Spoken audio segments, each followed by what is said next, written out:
നമസ്കാരം. സൗരയൂഥത്തിൽ സൂര്യന് ചുറ്റും ഭ്രമണം ചെയ്യുന്ന ഗ്രഹത്തേക്കാൾ ചെറുതും ഉൽക്കകളേക്കാൾ വലുതുമായ വസ്തുക്കളാണ് ചിഹ്നഗ്രഹങ്ങൾ എന്ന് പറയുന്നത്.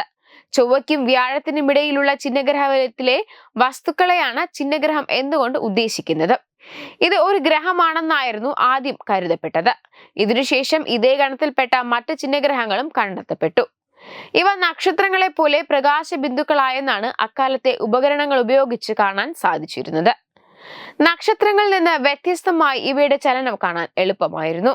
ഇപ്പോഴിതാ ഒരിടവേളയ്ക്ക് ശേഷം ഭൂമിയെ ലക്ഷ്യമിട്ട് ഭീമൻ ചിഹ്നഗ്രഹങ്ങൾ പാഞ്ഞെടുക്കുന്നു എന്ന വാർത്തയാണ് പുറത്തുവരുന്നത്. നാസയിലെ ഗവേഷകരാണ് ഇതുമായി ബന്ധപ്പെട്ട മുന്നറിയിപ്പ് പുറത്തുവിട്ടത്.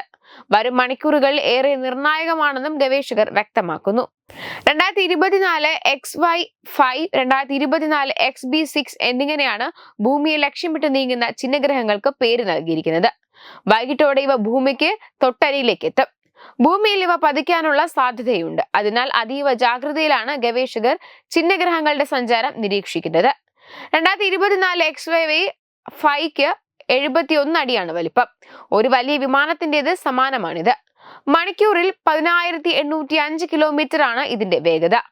ഭൂമിയിൽ നിന്നും 2,180,000 മൈൽസ് അകലെയായിട്ടാകും ചിഹ്നഗ്രഹം കടന്നു പോകുക എന്നാണ് പ്രതീക്ഷിക്കുന്നത്. എന്നാൽ ഇതിന്റെ സഞ്ചാര ദിശയിൽ മാറ്റമുണ്ടായാൽ ഭൂമിയെ ബാധിച്ചേക്കാം. 2024 XB 6 മണിക്കൂറിൽ 23,787 കിലോമീറ്റർ വേഗതയിലാണ് സഞ്ചരിച്ചിരുന്നത്. 56 അടിയാണ് ഈ ചിഹ്നഗ്രഹത്തിന്റെ വലുപ്പം. ഭൂമിയിൽ നിന്നും 6,69,000 കിലോമീറ്റർ അകലത്തിലൂടെ ഈ ചിഹ്നഗ്രഹം കടന്നു പോയേക്കാം. അതേസമയം ഈ ചിഹ്നഗ്രഹം ഭൂമിയിൽ പതിച്ചാൽ അന്തരീക്ഷത്തിൽ പൊടിയും പുകയും ഉയരുകയും സൂര്യപ്രകാശം താഴേക്ക് എത്തുന്നത് തടയുകയും ചെയ്യും. ഇതോടെ ഭൂമിയിലെ മൊത്തം താപനില കുറയുകയും ചെയ്യും. ഈ സംഭവം പല ജീവജാലങ്ങളുടെയും ജീവന് ഭീഷണിയുമായേക്കാം. ഒരു അപ്പാർട്ട്മെന്റിന്റെ വലുപ്പത്തിലുള്ള ചിഹ്നഗ്രഹം പതിക്കുകയാണെങ്കിൽ അത് ചെറിയൊരു നഗരത്തെ തകർത്തേക്കാം.